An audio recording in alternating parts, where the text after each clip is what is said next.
Very good morning, students. All of you are most welcome in this online classes of ML Common Group of Schools. And students, nowadays we are learning literature, and in literature we have taken for Flamingo, and in Flamingo we have taken up the prose section, and in prose section we are going with the first chapter, and in first chapter we had explained in last class. Today we are to proceed in this about the same chapter. Students, हम लोगों ने page number 7 पे बात किया था, जहाँ पर हम लोगों ने देखा कि फ्रेंड जो अभी तक जो कहानी है उसकी एक बार हल्की सी ब्रीफिंग कर लेते हैं. Let us try to brief the story. हम लोगों ने अभी तक की कहानी में ये पढ़ा कि फ्रेंड्स जो कि एक स्कूल जाने वाला लड़का है, वो एक स्कूल में पढ़ता है और मिस्टर एम हैमल उसके टीचर हैं. वो स्कूल उस दिन पहुंचता है. स्कूल में एकदम शांति है. उसकी समझ में कुछ नहीं आता. ऐसा लगता है मानो ये संडे का दिन है. और फिर उस बहुत डरा होता है क्योंकि उसको एक तो वो लेट हो गया था, दूसरे he was given a homework in the school from the school one day before from the teacher, and it was to learn the rules of participle. और वो पार्टिसिपल भी लर्न नहीं कर पाता है और लेट से स्कूल भी पहुंचता है. ही वॉज हाईली अफियर्ड और स्केयर्ड ऑफ बीइंग स्कोल्डेड. लेकिन वो पहुंचता है तो पहली बात तो वहाँ की जो एटमॉस्फेयर था वो कम्प्लीटली चेंज था. फिर टीचर ने उसको डांटा भी नहीं, बड़े प्यार से कहा कि बेटा चलो बैठो बैठो. फिर उसने थोड़ी देर बाद ये ऑब्ज़र्व किया कि आज टीचर अपने बेस्ट अटायर में था, बेस्ट क्लाथ में था. और एक बात और अनयूजुअल थी, वो ये थी कि जो बैक बेंचेस हर समय खाली रहती थी, आज उन बैक बेंचेस पे जो गांव के जो बड़े बुजुर्ग लोग हैं, that was those back benches were fully occupied by the old people of the village. So these all things he was unable to understand why. At the same time, the teacher announced कि क्या हुआ है political view में. हम आपको पता है कि ये स्टोरी फ्रैंको प्रूशियन वार के समय की है, जिसमें कि फ्रेंच और प्रूसिया में वार चल रहा था, जिसमें प्रूसिया जीत गया था और and French was defeated. And due to defeat, the Alsace and Lorraine province of French had gone in the under the occupation of the Germany or Prussia. So Abhi now the order has come from Berlin from the Germans that French will no more be taught to the people and the students of the people who were living in the region of Alsace and Lorraine. In these regions only German was to be taught. हमने ये सब बातें पढ़ लिया था. और फिर वहाँ पे हम लोगों ने देखा, फिर आफ्टर दैट जो टीचर था, आई मीन एम हैमल पहले तो अपनी मातृभाषा जो कि फ्रेंच है, फ्रेंच की इम्पोर्टेंस को बताता है. यहाँ पे फ्रेंच को बताने का मतलब है कि वो मदर टंग की इम्पोर्टेंस को एक्सप्लेन करता है कि मदर टंग हमारी लाइफ में क्या रोल प्ले करता है. और फिर फ्रेंच के बारे में बात करता है कि फ्रेंच जो थी वो इस दुनिया की सबसे सुंदर लैंग्वेज है. It is not only the French matter of fact, it is the matter of our mother tongue. ये मैटर हमारे मदर टंग का है. Are you clear to me? हर एक मदर टंग, वो चाहे be it Urdu, be it English, be it Hindi, be it French, whatever our mother tongue is, that mother tongue is the most beautiful language for us in the world. Author अपनी भाषा के बारे में बात करता है. It is the clearest and most logical. और फिर मदर टंग की इम्पोर्टेंस के बारे में ऑथर ने बहुत ही अच्छे ढंग से यहाँ पर बताया है एम के माध्यम से. If we have a good command over our mother tongue in that condition, in whatever slavery we are, we have an ultimate tool to get freedom from that slavery. बहुत ही सुंदर तरीके बताया ऑथर ने कि अगर हमें अपनी मातृभाषा पे कमांड है तो आप मान के चलिए कि आपके पास अल्टीमेट टूल है उस लाइब्रेरी से बाहर निकलने का। आपके पास अगर अगर टूल अगर आपके पास कमांड है अपनी मातृभाषा पे, तो अपने आप को हताश मत समझिए, कभी मत समझिए आप कितनी बड़ी इस लाइब्रेरी में हो। क्योंकि आप एक बात ध्यान देके चलिए कि आपको उस लाइब्रेरी से फ्री होने का तरीका आपके पास है। Get sure about that. और फिर उसके बाद टीचर एक एक करके पढ़ाने लगता है। सबसे पहले first of all he started at lesson in the grammar, and grammar के बाद ग्रामर पहले शुरू करता है। और French was highly shocked. Why was he highly shocked? Because he understood everything taught by the teacher very well and very easily. इतना आसानी से उसकी समझ में सब कुछ आ गया कि उसको आश्चर्य हुआ। Why? And he was getting shocked over himself. Why he was not understanding those all things earlier? वो सब चीज़ें उसकी समझ में पहले क्यों नहीं आ रही थी? टीचर यही था, लेसन यही था, और वो भी यही था। उसके लिए भी एक्सप्लेनेशन देता है वो कि हो सकता है कि शायद जितने केयरफुली आज वो पढ़ रहा है, maybe one explanation for this, that up to whatever care he was studying today, he had never studied it up to now. And it also may be that the teacher had not explained it with the same dedication or with the same patience whatsoever. और poet author को ऐसा लगता है, friend जो कि बच्चा है उसको ऐसा लगता है कि मानो टीचर आज सब कुछ एक सिंगल स्ट्रोक में, मानो सब कुछ एक बार में सब कुछ हमारे दिमाग में डाल देना चाह रहा हो। So it was the recapitulation about the story. हम लोगों ने अब तक जो पढ़ा था उसको एक बार फिर से देखा। आगे पढ़ते हैं। Page number 7, second para. After the grammar we had a lesson in writing. Grammar के बाद after the grammar we had started to take a lesson in the writing section. After the grammar section, the teacher started teaching writing section. Hamel gave so that day Hamel had new copies for us.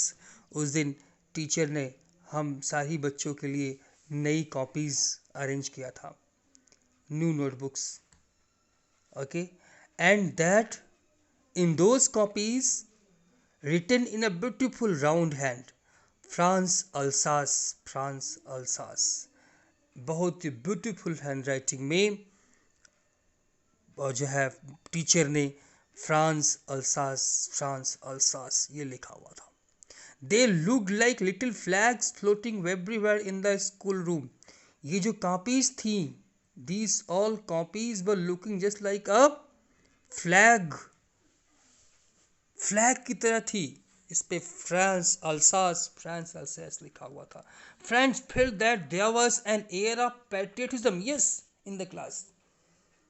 Friends को महसूस हुआ मानो class में patriotism, देशभक्ति की एक वो माहौल, एक एटमॉस्फेयर बन गया हो।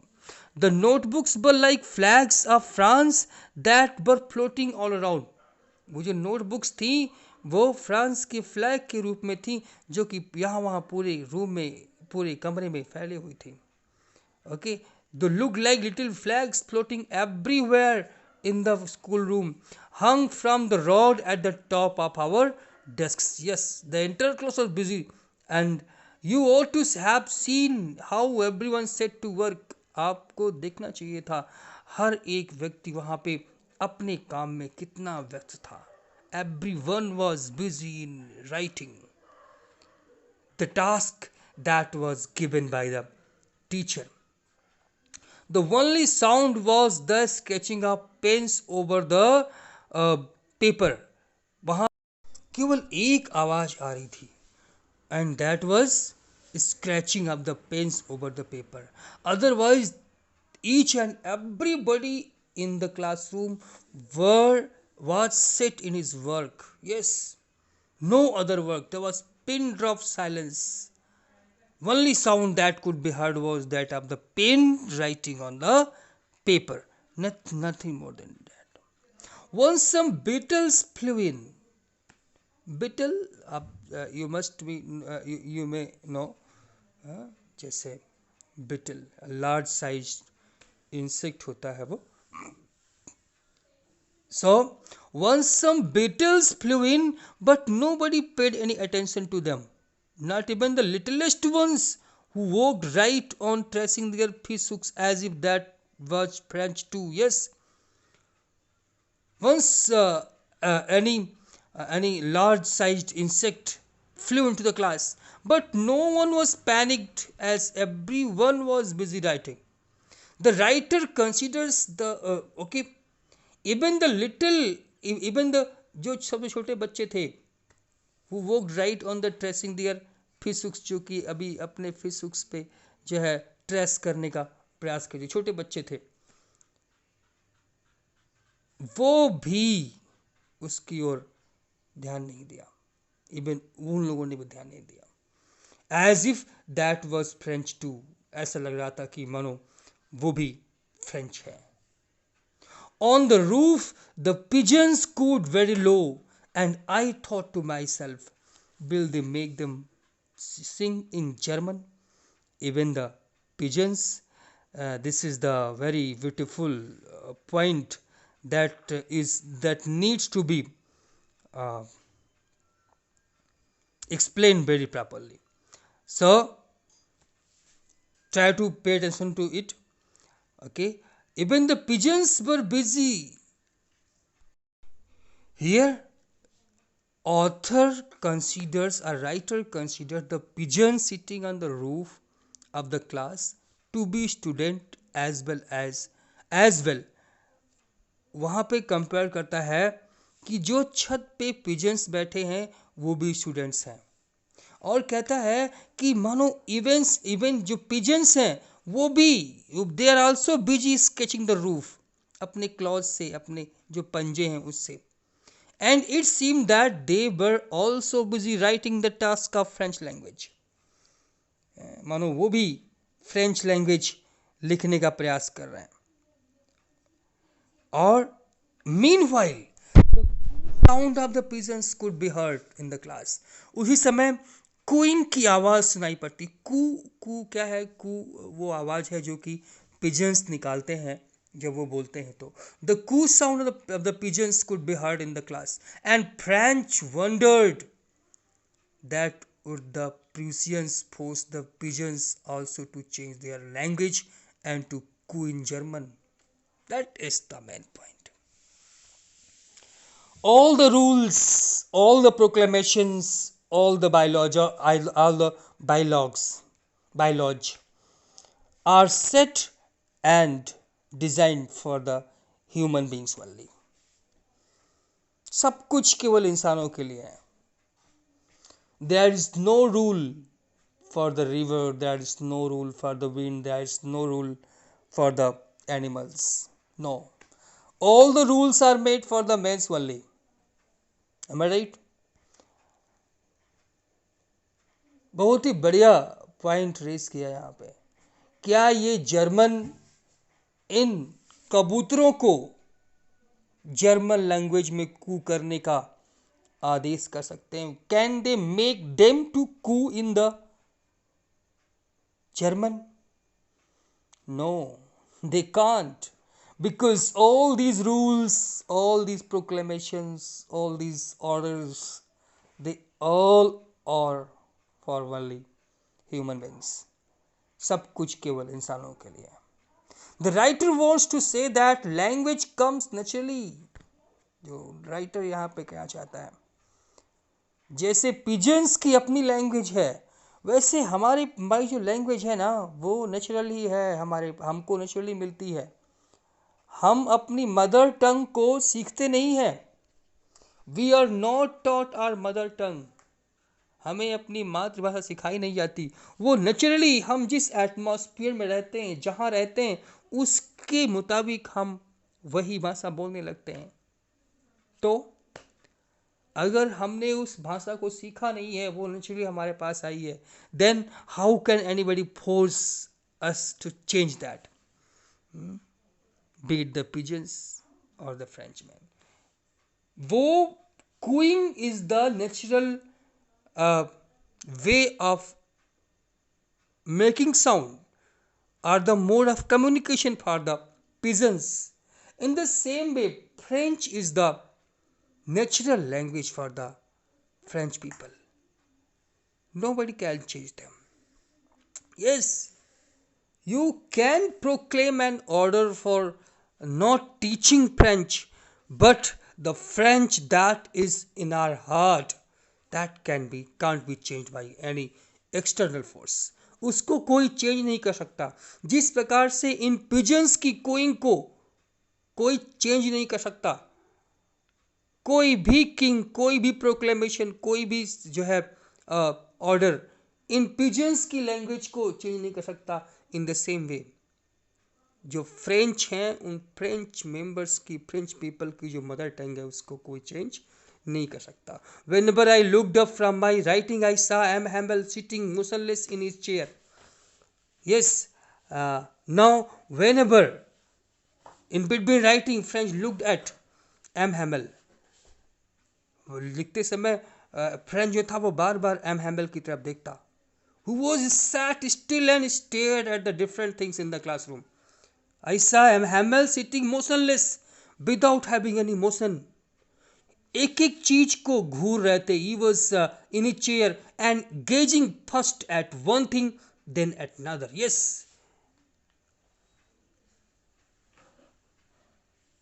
Without making any movement, he was gazing one by one each and everything.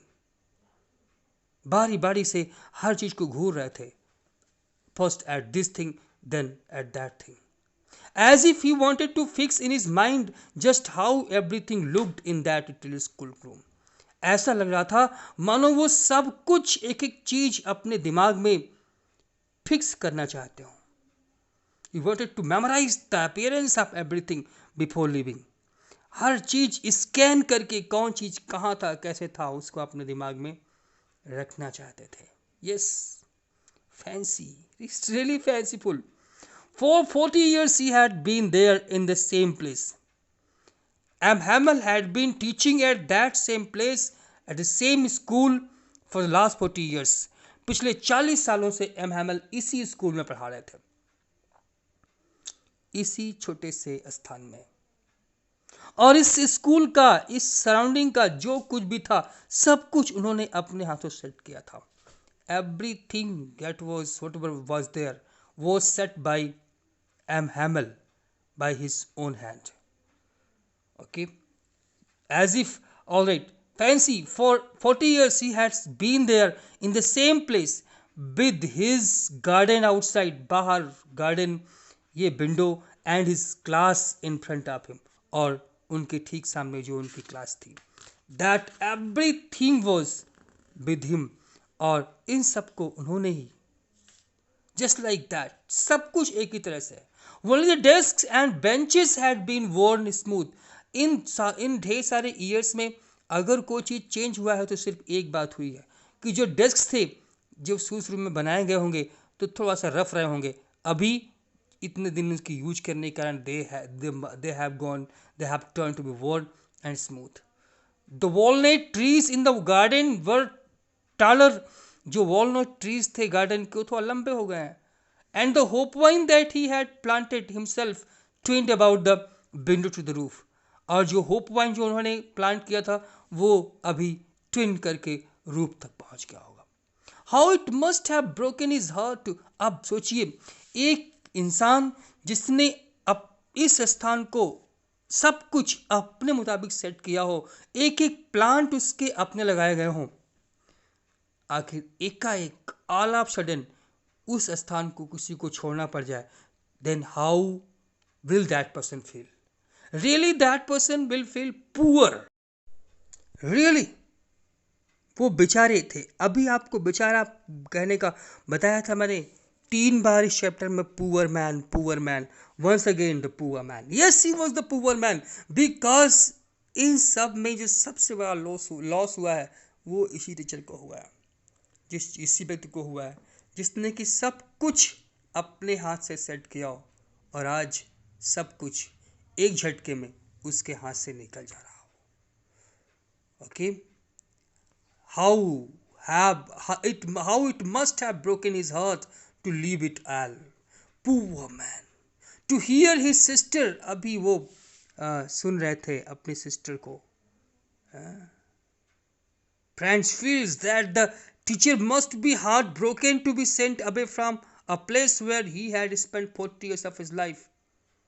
Not only that, at the place where he has done everything, where everything has been set, each and every plant has been planted, each and every seat and desks has been managed according to his own way. जैसी उनकी पसंद थी सब कुछ इन्होंने अपने अनुसार किया और एकाएक वो सब कुछ छोड़ जाना पड़ रहा। He was really a cut sorry figure over there. How sorry he was feeling जब ऊपर जो है he must be heartbroken to be sent away from a place where he had spent 40 years of his life. The noises of his sister packing and moving their luggage. Yes, when he was teaching below, downstairs, he could hear the noises that were made by his sister who was upstairs in the room and packing and moving their luggage could be heard from the room upstairs as they had to leave the next day. चूंकि उन लोगों को वहां से जाना था तो उनकी सिस्टर सब कुछ पैकअप कर रही थी, ट्रंक्स में पैक कर रही थी. So to hear his sister moving about in the room above packing their trunks for they must leave the country the next day, because the next day they have to leave the country. But he had the courage to hear every lesson to the very last. Students, आप देख सकते हैं कि M Hamel को कितने high moral value वाले teacher के रूप में पोर्ट्रे किया गया. Yes, he was courageous also. He had the courage to hear every lesson. M. Hamel remained composed and heard the lesson from the entire class. पूरी class से एक lesson वो सुन रहे थे. He had the courage to hear every lesson to the very last. आपने तो writing पहले हमने आप बताया, पहले ग्रामर पढ़ाया फिर राइटिंग पढ़ाया. अब उसके बाद after the writing he had a lesson in history. उन्होंने हिस्ट्री का एक चैप्टर लिया. And meanwhile the baby chanted बाबे बाई बोबू. The meanwhile the phonetics. After the writing, there was a lesson in history followed by the phonetics where they recited sounds of alphabets. Okay, babies के लिए phonetics की का class ले लिया. Down there at the back of the room, old Hauser had put on his spectacles. वहीं पे नीचे down there room में पीछे पार्ट में ओल्ड हाउजर और जो अदर जो बिल्जर्स थे जो वहाँ बैठे हुए थे. They had put on his specs and holding his primer in both hands. अपने हाथों में, दोनों हाथों में प्राइमर पकड़ के spell the letters with them. उनके साथ लेटर्स स्पेल कर रहे थे. लेटर्स क्या थे वो जो है पढ़ रहे थे. Okay, they were reading the lesson. Hence, French refer to the class as babies because although they were grown up, they were reciting the lesson of phonetics, which is usually done by younger children. Yes, यहाँ पे इन सबको baby कहा गया. वो लोग baby नहीं थे, सब बड़े लोग थे, फिर भी बेबी कहा गया क्योंकि वो वहाँ पे बेबी के रूप में थे, क्योंकि वो लोग अभी फर्स्ट डे वहाँ पे, मैंने कि इसके पहले उन्होंने कुछ सीखा ही नहीं है। So he calls himself and his class to be babies, वहाँ पे अपने आप को और अपनी पूरी क्लास को बेबीज के रूप में रिफर करता है?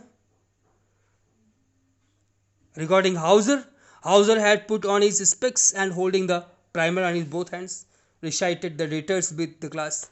He was crying, his voice trembled as he spoke. वो रो रहा था, पता है?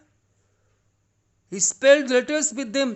You could see that he too was crying. Yes, he was also crying. Old Hauser was also crying. His voice trembled with emotion. उसकी आवाज़ जो थी ना, वो ट्रेम्बल कर रही थी इमोशंस के साथ.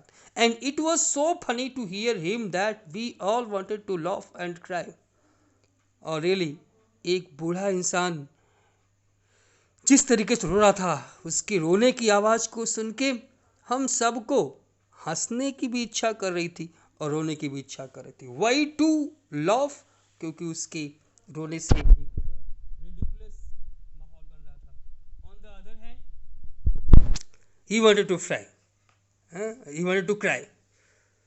His voice trembled as he spoke. Franz had mixed feelings. He found it funny to see how an old man like Hauser was crying and trembling, and on other hand, he also felt emotional like Hauser did. तो एक तरफ तो हंसी, उस तरफ से जितना emotional Houser हो रहा था वो भी वो फील कर रहा था, तो उसको क्राई करने की इच्छा हो रही थी. French could never forget this lesson. Yes, how well I remember it. That last lesson. उस लास्ट लेसन को कभी भी वो भूल नहीं पाया. All at once the church clock struck 12. तभी जो है after that just then the clock at the church struck 12. Okay, then the Angelus, और उसके बाद फिर एंजलस हुआ. I mean that was the prayer. Okay, ringing the bell. At the same moment the trumpets of the Prussians returning from drill sounded under our windows. At the same time, while the sound of the trumpets played by the Prussian soldiers who were returning from the drill was heard. उसी समय जो है trumpet की आवाज़ सुनाई पड़ी Prussian soldiers की, जो कि वो लोग घर वापस आ रहे थे वार से. उसकी sounded under our windows. M Hamel stood up. M Hamel खड़े हो गया, वेरी पेल, एकदम मुरझाए से चेहरे वाले. As his chair I never saw him look so tall. वहाँ पे खड़े हो गए. He stood straight and motionless and French says that he had never appeared to be so tall. वो कहता है कि आज तक उनको कभी इतना लंबा महसूस नहीं किया था. My friends, said he. I. M. Hamel began to speak but could not continue as he was. क्यों नहीं बोल पाया? But something choked him. Yes. Could not continue as he was overpowered by his emotions. Yes. He could not speak anymore. Then what did he do? He could not go on. He could not speak anymore. Then he turned to the blackboard, took a piece of chalk. वो blackboard की ओर turn हुए और एक piece चाक का उठाए. And bearing on with all his might, अपनी पूरी शक्ति को, पूरे माइट को कलेक्ट करके, he took a piece of chalk and wrote the words बड़ा as large as he could. खूब बड़ा उन्होंने लिखा, Vive la France. Vive la France on the blackboard as large as he could. Vive la France meant France Jindabad. Then he stopped and leaned his head against the wall.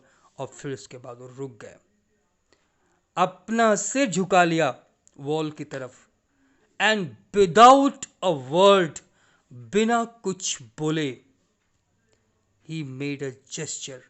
उन्होंने अपने हाथों से एक signal दिया. He made a gesture with his hand. He just gave a gesture, gave a signal with his hand. School is dismissed. You may go. Meant the class was over and they can go. So, friends, this is the story, and hence I had tried to give you line by line and word by word explanation of the chapter. You all are supposed to go through this or hold all the three parts of this video.